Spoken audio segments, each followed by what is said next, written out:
ஆண்டவர் TMX முறுக்கு கம்பிகளின் அரசன்.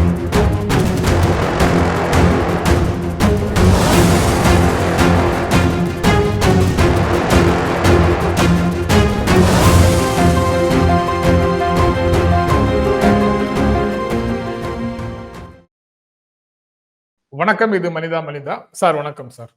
வணக்கம்ங்க. வணக்கம் சார்.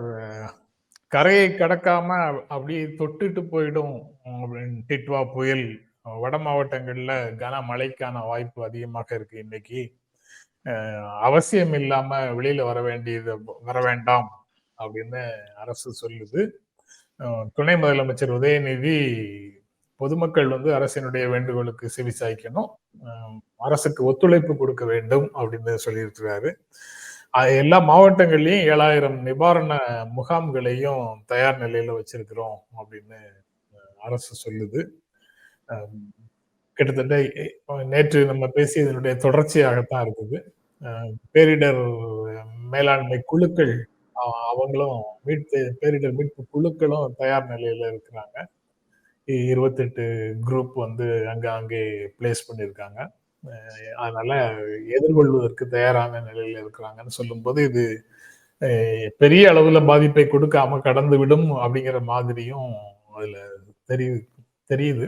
முக்கியமானது அவசியம் இல்லாம வெளியில வர வேண்டாம், கவர்மெண்ட்டுடைய இன்ஸ்ட்ரக்ஷனை ஃபாலோ பண்ணுங்க அப்படிங்கிற செய்தி தான். இன்னும் வீக்கெண்டு சனி ஞாயிறு என்ஜாய் பண்றதுக்காக இங்க வந்தோம் அப்படின்னு பேசக்கூடியவர்கள் ஆங்காங்கே இருந்துட்டு பேசிட்டு தான் இருக்கிறாங்க.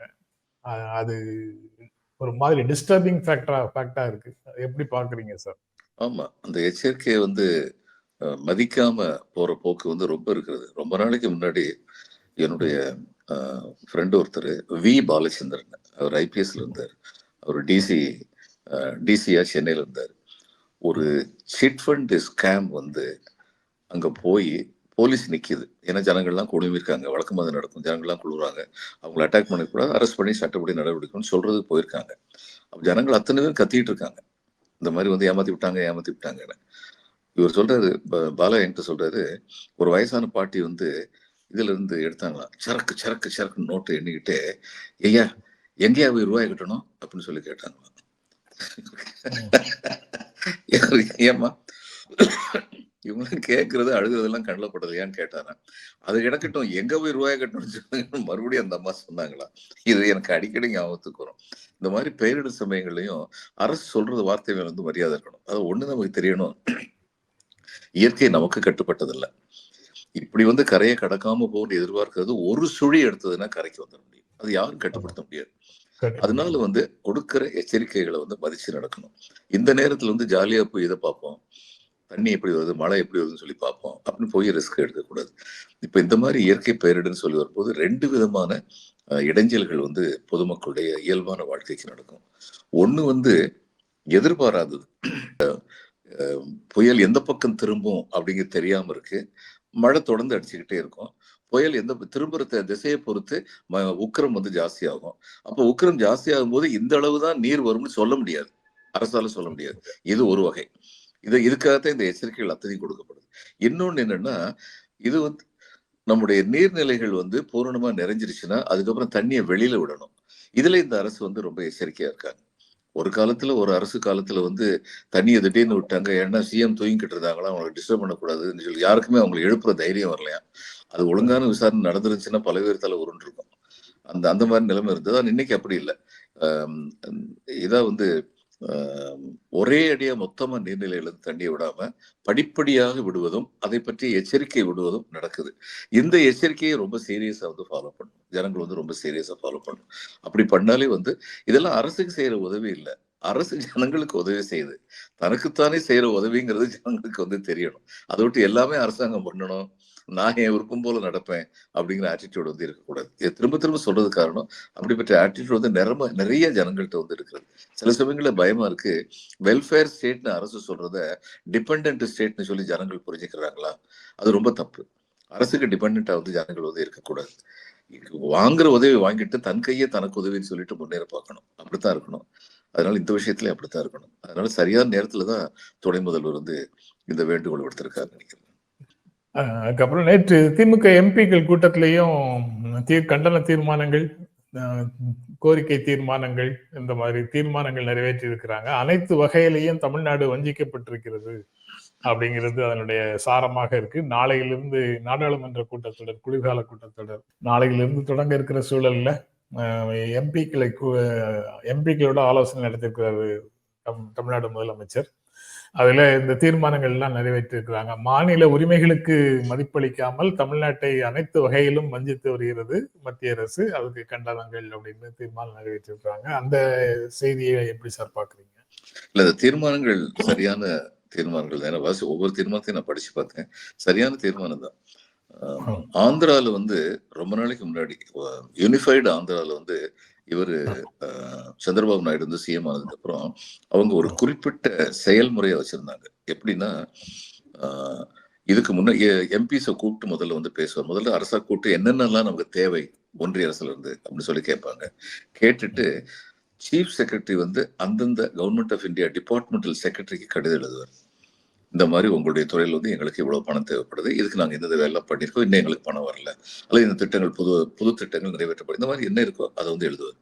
அடுத்தது சீஃப் மினிஸ்டர் அந்தந்த துறையுடைய மந்திரிக்கு கடிதம் எழுதுவார்.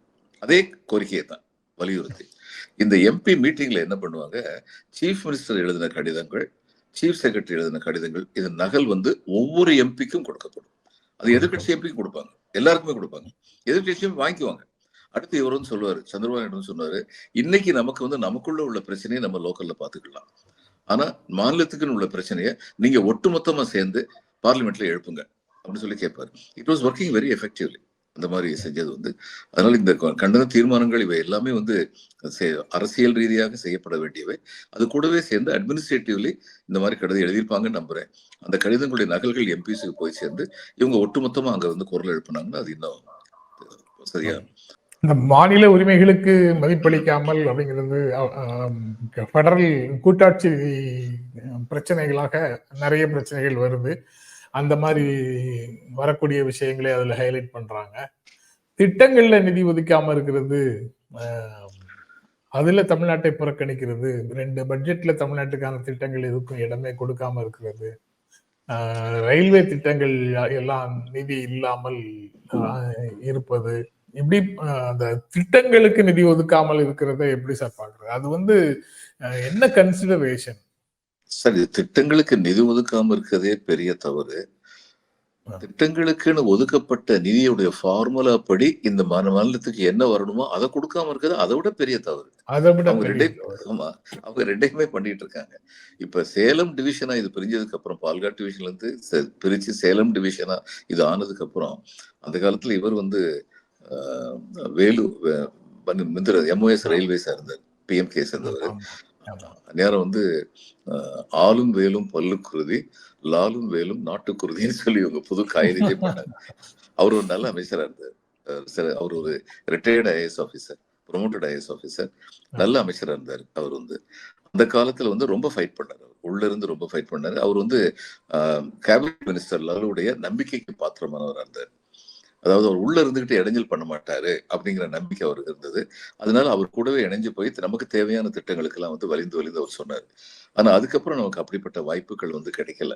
ரயில்வேல நம்முடைய அமைச்சர்கள் யாருமே, நம்முடைய எம்பிஸ் யாருமே அமைச்சர்கள் இல்லை. அதுக்கப்புறம் இவங்க வந்ததுக்கு அப்புறம் 2014 இவங்க வந்ததுக்கு அப்புறம் பொதுவாவே தமிழ்நாடு புறக்கணிக்கப்படுதுங்கிறது முக்கியம்தான். இவரு சு வெங்கடேசன் எம்பி சொல்லியிருப்பாரு, ₹1 ஒதுக்குறீங்களே, ₹1 ஒரு 1 லட்சம் ரூபாய் ஒதுக்கிருக்கலாம், ஒரு 100 கோடி ரூபாய் ஒதுக்கப்பட வேண்டிய இடத்துல 1 லட்சம் ரூபாய் ஒதுக்கினா இதுல ஏதாவது அர்த்தம் இருக்கா அப்படின்னு கேட்டிருக்காரு. இது எல்லாமே உண்மை. ஆனா இன்னைக்கு எப்படி உதாரணமாக ஃபெடரலிசம் பேசுனீங்க, ஃபெடரலிசம் போட்டு காலில் போட்டு மிதிக்கிறதுக்கு முதல் அடையாளம் என்னன்னா, வின்டர் செஷன் இதுவரைக்கும் இந்தியாவில பார்லிமெண்ட்ல 4 வாரம் நடந்துகிட்டு இருந்தது.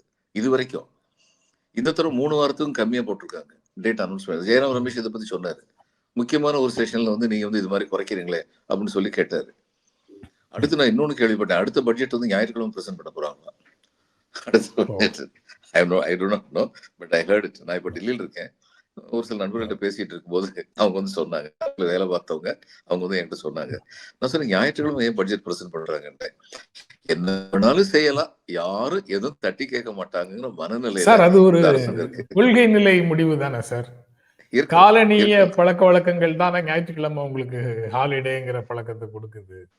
பாரதிய பண்பாட்டுல சரி, அப்ப பாரதிய பாரதிய பண்பாட்டுல பண்பாட்டின்படி கவர்மெண்ட் இனிமே பாரதிய பண்பாட்டின்படி ஞாயிற்றுக்கிழமை ஹாலிடே இல்லைன்னு சொல்லிட வேண்டியது என்ன?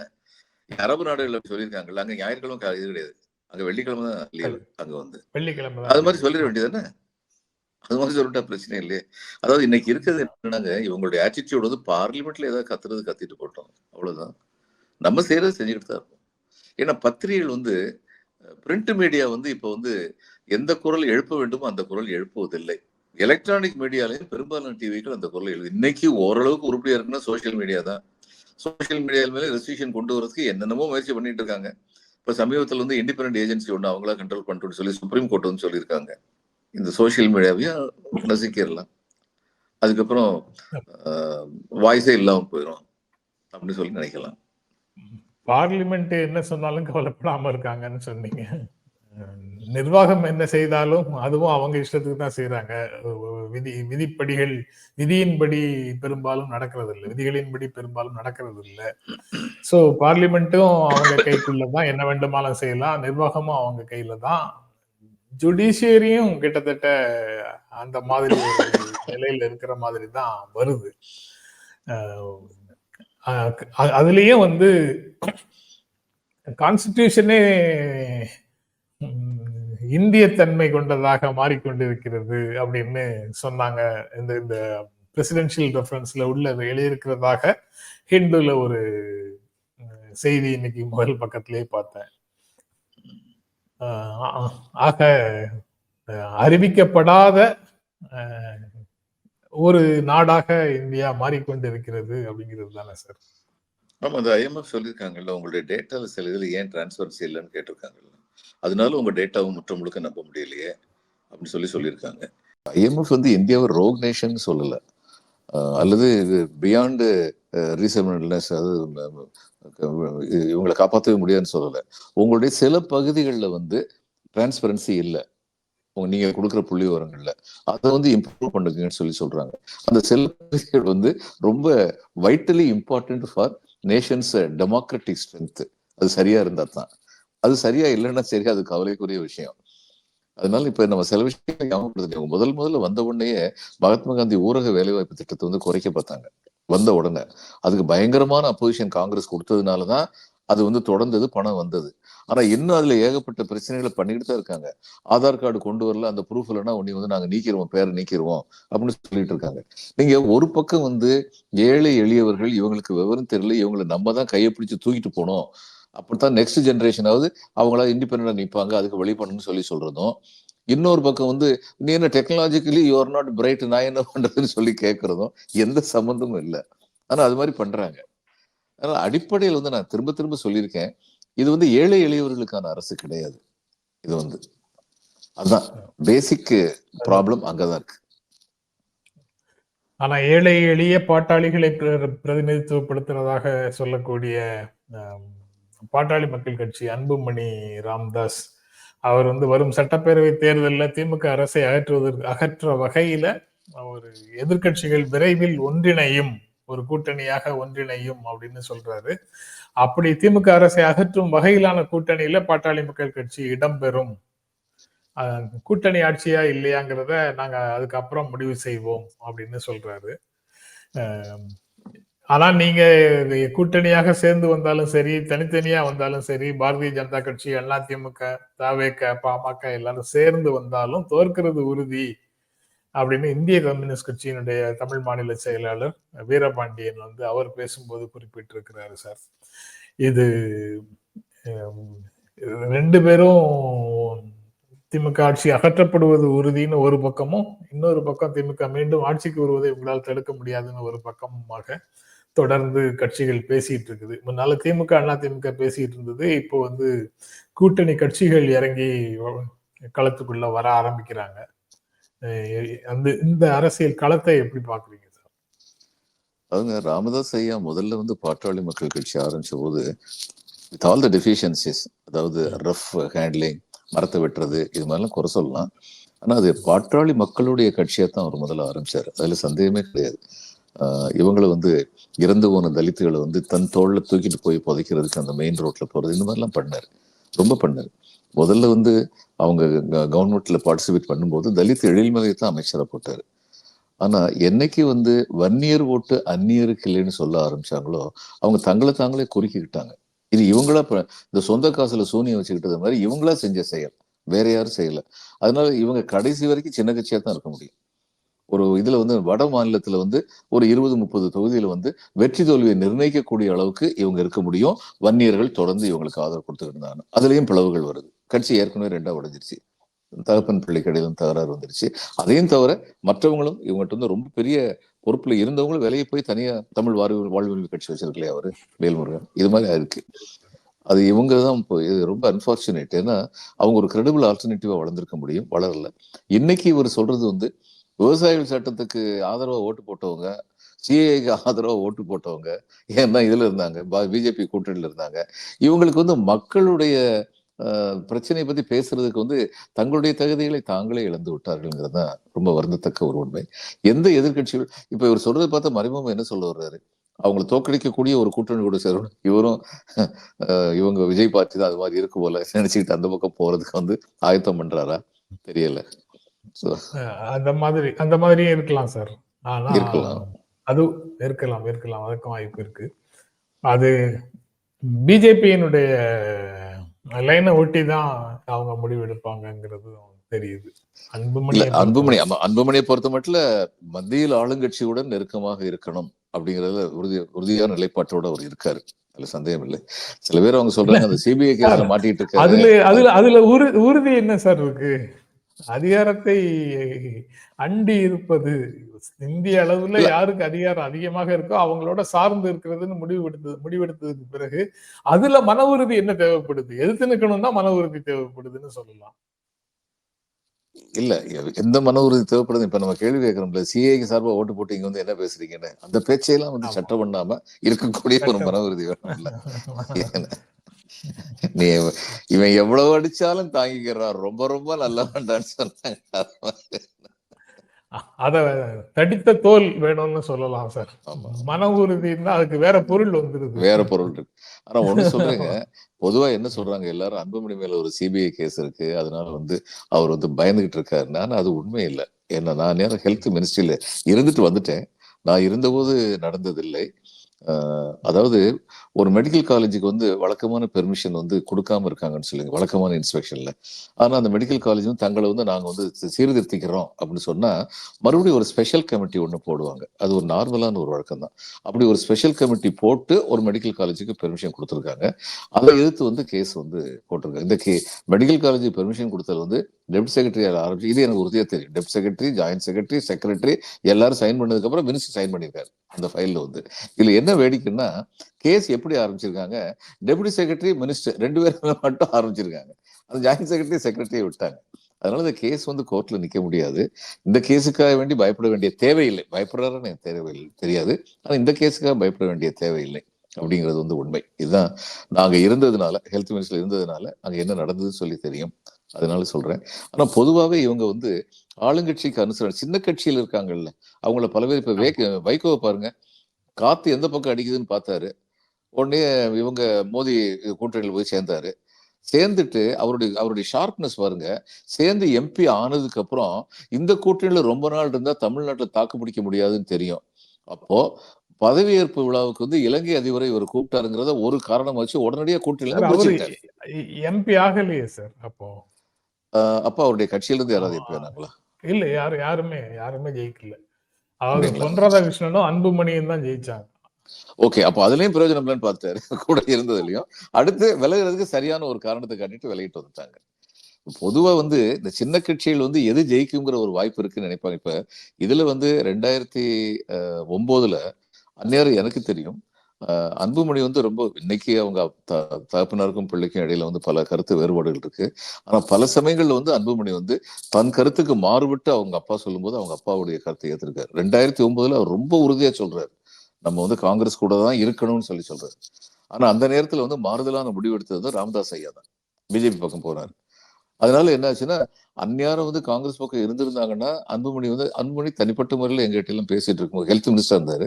அவர் சொன்னாரு, நான் இதே மினிஸ்ட்ரியில் இருக்கணும்னு இல்லை, எனக்கு இப்போ அட்மினிஸ்ட்ரேட்டிவ் எக்ஸ்பீரியன்ஸ் இருக்கு, எந்த மினிஸ்ட்ரிக்கு போனாலும் நான் நல்லா சிறப்பட செயல்பட முடியும், நம்பிக்கை இருக்கு அப்படிலாம் சொல்லிட்டு இருந்தாரு. காங்கிரஸ்ல தொடர்ந்து இருந்தாங்கன்னா நிச்சயமா இன்னொரு மினிஸ்ட்ரி அவர் கொடுத்திருப்பாங்க. அப்ப தெரிஞ்ச அவருடைய கள நிலவரத்தை அவர் என்ன புரிஞ்சுக்கிட்டாரோ அந்த அளவுக்கு புரிஞ்சுக்கிட்டதுக்கு அப்புறமும் அப்பா சொல்றதை கேட்டுதான் இருந்தாரு. கட்சி வந்து அந்நேரம் உணர்த்தா இருந்தது. இன்னைக்கு வேற மாதிரி இருக்கு. பட் ரெண்டுக்கும் அது காங்கிரஸ், இது பிஜேபி. ஆனா ரெண்டும் ஒன்றிய அரசுல யாருக்கு அதிகாரம் இருக்குதோ அவங்களோட சார்ந்து இருந்துறது அப்படிங்கிறது ஒரு கொள்கை அளவுல முடிவெடுத்திருக்கிறாரா? அந்த மாதிரி தான் போவாரா? ஆமா அந்த மாதிரி ஆமா ஆமா அந்நேரம் வந்து காங்கிரஸோட இருக்கணும்னு இவர் நினைச்சாரு. இவருடைய நினைச்சது சரியா இருந்தது கால்குலேஷன். ஆனா பிஜேபி கூட அவர் போனதுனால வந்து தே லாஸ்ட் தி ஆப்பர்ச்சுனிட்டி. பிஜேபியோட இல்ல, அதிமுகவோட வந்தார் அவர். அதிமுக காங்கிரஸ் அந்த அதிமுக அலையன்ஸுக்கு வந்தார். டிஎம்கே. அது that was anti Congress alliance. That was anti Congress. Anti Congress. ஏன்னா இங்க டிஎம்கே காங்கிரஸும் சேர்ந்திருந்தாங்க. ஆமா. இவங்க அலையன்ஸ் சேர்ந்தே வந்தாலும் டிஎம்கே வந்து ஃபைட் பண்ணி வின் பண்ணிடும் அப்படின்னு கூட்டணி கட்சிகள் இப்போ வெளிப்படையாக சொல்லிக்கிட்டே இருக்கிறாங்க. ஆமா, சேர்ந்து வந்தது போல் தோற்றத்தோட உள்ளுக்குள்ள அடிச்சுக்கிடுவாங்க. ஏன்னா இன்னைக்கு பிஜேபியோட எல்லாருமே சேர்ந்து வர்றாங்கன்னு வைங்க. எல்லாருமே ஒருத்தருக்கு ஒருத்தர் விருப்பம் இல்ல வந்தா சேர்ந்து வர்றாங்க. பீகார்ல பண்ண காம்பினேஷன் இங்க பண்ண முடியாது பிஜேபி. பண்ண முடியாது. ஏன்னா முக்கியமான காரணம் பிஜேபி அதைத்தான் வலியுறுத்துது. பிஜேபியில எப்படி பீகார்ல நாம ஒன்னா வந்து நின்று லாலு பிரசாத் கூட்டணியை தோற்கடித்தோமோ அதே மாதிரி இங்க திமுக கூட்டணியை தோற்கடித்து விடலாம் அப்படின்னு தான் எல்லாத்தையும் பேசுறாங்க. பீகார்ல வலுவான 3 கட்சிகளில் ஒரு கட்சியாக பிஜேபி இருக்கு. நிதிஷ்குமார், லல்லு பிரசாத் யாதவ், பிஜேபி, இந்த 3மே வந்து ஏறக்குறைய ஈக்குவல் ஸ்ட்ரென்த்தோட இருக்காங்க அங்க வந்து. அப்போ இவங்க வந்து சிராக் பஸ்வான் இவங்களெல்லாம் கூட்ட உண்மையிலங்க இந்த எலெக்ஷன் கமிஷன் வந்து இவ்வளவு ஆழ்ந்த ஆதரவு கொடுக்காம இருந்திருந்தா பீகார்ல எலெக்ஷன் வந்து என்ன நடந்திருக்கும்னா, எந்த கூட்டணி வெற்றி பெற்றிருந்தாலும் 5 அல்லது 10 மெம்பர் மெஜாரிட்டியோட தான் வெற்றி பெற்றிருப்பாங்க. இந்த எலெக்ஷன் கமிஷன் இந்த சப்போர்ட் பண்ணதுனாலதான் இந்த மாதிரி இமாலய வெற்றி வந்து இவங்களுக்கு கிடைச்சது. சந்தேகமே கிடையாது இதுல. நிச்சயமா அது ஒரு பக்கம் இருக்கட்டும். இப்படி 3ல் ஒரு பெரிய 3 கட்சியில் ஒரு கட்சியாக இருந்த பீகார்லயே இவங்க வந்து தன்னம்பிக்கை இல்லாம சிராக் பஸ்வான்ல இருந்து ஆரம்பிச்சு, மாஞ்சில இருந்து ஆரம்பிச்சு, எலெக்ஷன் கமிஷன்ல இருந்து ஆரம்பிச்சு எல்லாரையும் சேர்த்து கூட்டணியா வச்சுக்கிட்டாங்க. இங்க என்ன அப்படி சேர்ந்து இருக்கு அவங்களுக்கு? இப்ப அண்ணாமலை தனிக்கட்சி ஆரம்பிச்சு பேசுறாங்க. பேசினா சரி, அண்ணாமலை பிஜேபியில் உள்ளதுல பாதி பேர் அங்க பக்கம் போயிடுவாங்க, சந்தேகமே இல்லாம. பிஜேபியில் உள்ள யங்கர் ஜெனரேஷன் நிறைய பேர் அண்ணாமலை கூட போயிடுவாங்க, அதுல சந்தேகமே கிடையாது. அப்படி ஆரம்பிச்சார். எனக்கு அதுல சந்தேகங்கள் இருக்கு சார். பவர் இல்லாம இருக்கக்கூடிய நபர்களை சார்ந்து கூட்டம் போகுமா அப்படிங்கிறது தெரியல எனக்கு.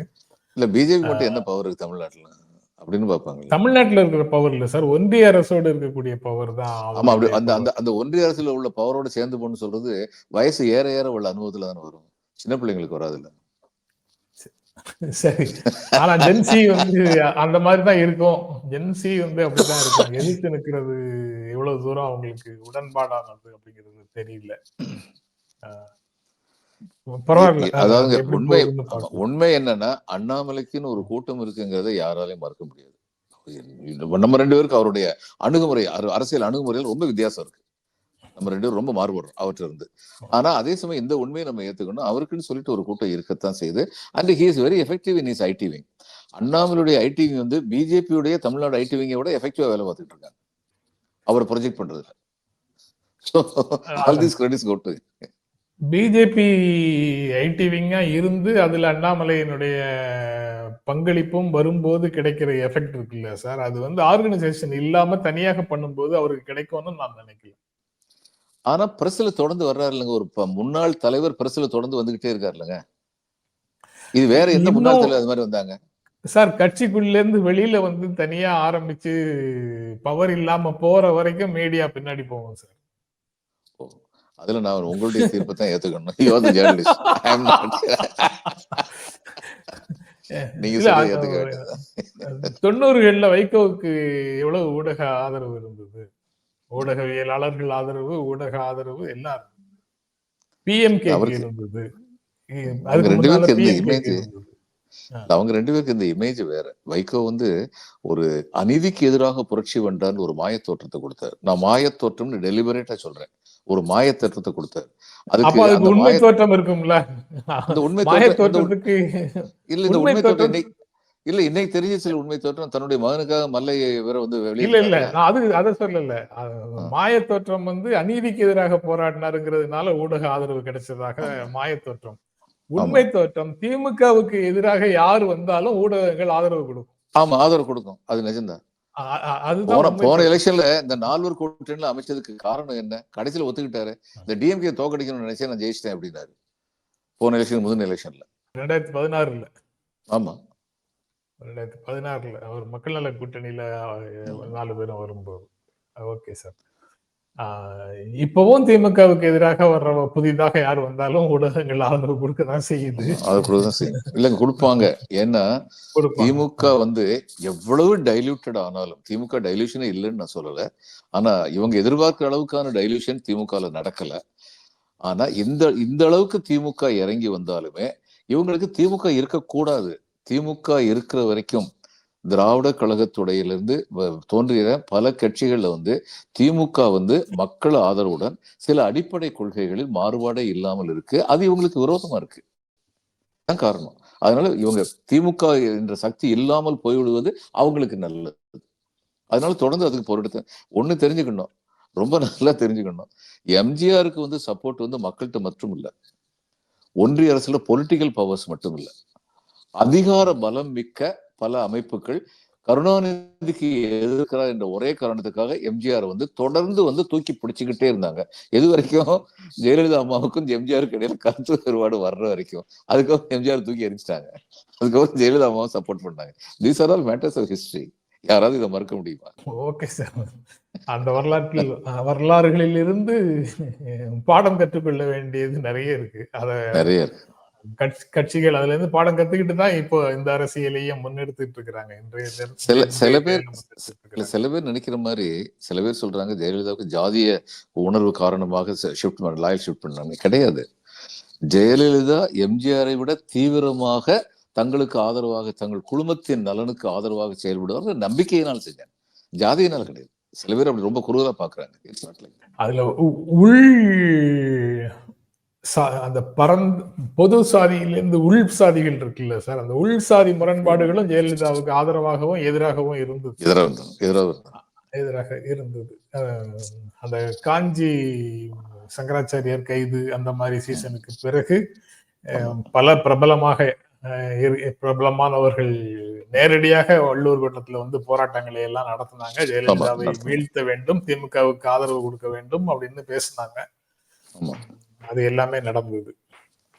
அது வந்து அந்த உள்ள இருக்க ஒரு அமைப்பு, ஒரு குழுமம் தங்களுடைய நலனுக்காக போரிட்டாங்க. இப்ப நீங்க பீகார்லயும் யூபிலையும் பாத்தீங்கன்னாங்க, அது வந்து it is not a Brahmin dominated society. It's a combination of Brahmin, Kshatriyas and Vaishyas. அந்த காலத்துல இருந்து இந்த குடும்பங்கள் வந்து உழைக்கிற வர்க்கத்தை வந்து தங்களுடைய கட்டுப்பாட்டுல வச்சிருந்தாங்க, பலன் அடைஞ்சுக்கிட்டு இருந்தாங்க. அந்த கட்டுப்பாடு வந்து இன்னும் அங்க வந்து பெரும்பான்மையாக இருக்கிறது. இங்க அந்த கட்டுப்பாடு வந்து முறிஞ்சு போச்சு. அதுக்கு வரலாற்று ரீதியா பார்த்தோம்னா நான் நினைக்கிறேன் ஒரு பெரிய mistake, strategic mistake. Telugu Brahmins first game here. அவங்க பண்ணது என்னன்னா, பிராமணனை தவிர மற்ற எல்லாருமே சூத்திரன். ராஜா இவரு கேரளால மகாராஜாவும் சூத்திரன் தான், சோழராஜாவும் சூத்திரன் தான், பாண்டியராஜாவும் சூத்திரன் தான். இப்ப அதனாலதான் இந்த தென்னிந்திய நல உரிமை சங்கம்னு சொல்லி முதல்ல துவங்கி அதுக்கப்புறம் ஜஸ்டிஸ் பார்ட்டி ஆகி அப்புறம் அதுல இருந்து திராவிடர் கழகம் வந்ததெல்லாம் வந்து அடிப்படையா வந்து எல்லாருமே ஒண்ணு சேர்ந்ததுக்கு இதுதான் காரணம். இப்ப பீகார்ல யூபியில எல்லாருமே ஒண்ணு சேரல. இப்ப சேர்றதுக்கான முயற்சிகள் நடந்துட்டு இருக்கு. இப்ப பீகார்ல வந்து ஒருத்தர் சொல்ல ஆரம்பிச்சிட்டாரு, இந்த ராமாயணத்தெல்லாம் இவ்வளவு நாளா வந்து கும்பிட்டுக்கிட்டு இருந்தோம், கடைசியில் நம்மளை கேவலப்படுத்துற மாதிரி தான் எழுதியிருக்காங்கன்னு இப்பதான் நமக்கு தெரியுது அப்படின்னு ஒரு பெரிய அரசியல் தலைவர் பேச ஆரம்பிச்சிட்டாரு. இதெல்லாம் இப்பதான் வந்துகிட்டு இருக்கு. ஆனா இங்க திமுக அதிமுக மாதிரியான கட்சிகள் இருக்குல்ல சார், அது வந்து பேலன்ஸ் பண்ணிட்டாங்க சார். அந்த இடைவெளியை, அந்த முரண்பாட்டை பேலன்ஸ் பண்ணிட்டாங்க. அங்க வந்து அது நேரடியாக பளிச்சுன்னு இருந்தது. அந்த அணிக்கும் இந்த அணிக்கும் தலித்துகளுக்கும் போராட்டங்கள் ஒடுக்குமுறையும் அதிகமாக இருந்தது, எதிர்கிளர்ச்சிகளும் அதிகமாக இருந்தது. ரெண்டுமே ஆயுதங்களோட போராட்டங்களாக வந்து நின்றது. அவங்க பூமி சேனா அந்த சேனான்னு வந்து அவங்க வந்து ஒரு படையை கட்டினாங்க. இவங்க அதை கவுண்டர் பண்றதுக்கு ஆயுதங்களோடு மாவோயிஸ்டுகள் அல்லது எம்எல் அந்த கட்சிகள் எல்லாம் தனியாக ஒரு பக்கத்துல நின்னாங்க. அங்க இடையில சோசியலிஸ்டுகள் இருந்தாங்க. அவங்களால லாலுவோ நிதிஷ்குமாரோ அந்த முரண்பாடுகளை குறைக்க முடியல அவங்களால. இல்லைங்க, அதுக்கு அடிப்படை காரணமா நான் நினைக்கிறது, இப்ப நீங்க கொஞ்சம் யோசிச்சு பாருங்க. டாக்கூர்ஸ் வந்து ராஜ்புட் சிங் டாக்கூர்ஸ் அங்க வந்து டாக்கூர் வந்து நீ சூத்திரன்னு சொல்லியிருந்தா சரி, இவங்க அந்த சூத்திரன்னு சொல்றவனை அடிக்கிறதுக்கு அவங்களுக்கு எவ்வளவு நேரமா இருக்கும். ஆனா அப்படி சொல்லல. இங்க வந்து எல்லாரையுமே சூத்திரன்னு சொன்னாங்க. I think it's strategic mistake done. It was all started with இவர் மகேந்திர பல்லவன் காலத்துல, பல்லவர் காலத்துல இருந்து முதல்ல தெலுங்கு பிராமின்ஸ் இங்க வந்தாங்க. அதுக்கப்புறம் வந்தது இந்த இவங்க வந்ததுக்கு அப்புறம் தான் டாமினேஷன், இந்த மாதிரியான ஒரு தியரி வந்து ரொம்ப அதிகமா வந்தது.